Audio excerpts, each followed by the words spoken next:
The Bible warns that sin easily entangles us, and it is our responsibility, with God's help, to cast it out quickly. The longer sin lingers, the harder the heart becomes, making it increasingly difficult to turn back. That's why Scripture encourages us to nurture right beliefs and good works before sin takes deep root. To understand this, let's examine the mind and behavior of Pharaoh during Moses' time. The Egyptians enslaved the Israelites, and out of fear of rebellion, were even willing to kill their baby boys. The Israelites cried out to God, and he sent Moses to deliver them. However, Moses faced a leader deeply lost in his own self-absorption. When sin appears in people's lives, their conscience initially warns them, but if they suppress their conscience, they create a false moral compass, allowing evil to appear good. Pharaoh knew that killing babies was evil. He also knew that if he truly feared an Israelite uprising, the logical solution was to let them go. But he wanted both to exploit their free labor and suppress their numbers, even if it meant infanticide. This teaches us a crucial lesson. Strong personal motives should never blind us to moral truth. You may admire a politician, a celebrity, or a friend, but if they engage in wrongdoing, your conscience must come first.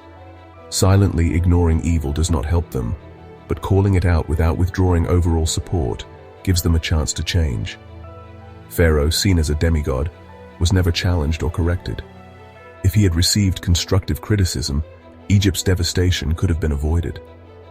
Because no one corrected him, God had to send Moses. At first, Moses approached gently, but as Pharaoh refused to listen, the warnings became increasingly severe. By studying Pharaoh's response, we can learn 1. To correct ourselves before sin hardens our hearts. 2. To be persistent when warning others. 3. To observe how God works in judgment and mercy, understanding his patience and justice. The first plague in Egypt was turning water into blood. The Nile River, the lifeline of Egypt's economy, turned red, making the water undrinkable and killing the fish. This was not entirely unheard of. Occasionally, the Nile would take on a reddish hue, possibly due to underground sulfur or other natural causes. Pharaoh had seen similar things before, so when his magicians replicated the sign, he dismissed it as a temporary occurrence, something explainable, reversible, and not worth worrying about. But Pharaoh's heart remained hardened, and he would not listen to them, as the Lord had said. Exodus 7:22. Pharaoh's mental state was one of denial. He saw the anomaly but refused to pay attention. Instead of reflecting on the deeper meaning of what was happening, he assumed it would pass like other natural events. He leaned on past experiences and the reassurance of his advisors, who falsely assured him there was nothing serious to worry about. He did not challenge his own behavior, nor did he consider the possibility that something unprecedented was unfolding. This refusal to learn set him on a path toward more painful lessons. He did not take the opportunity to change course when the warning was mild, and as a result, each subsequent plague became more severe. This is how stubbornness leads to suffering.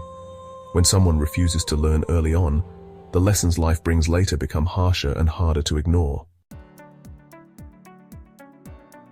For those who give warnings, it's important to remember that people often fail to learn the first time, especially when change is uncomfortable. Do not be discouraged when your words are ignored or dismissed.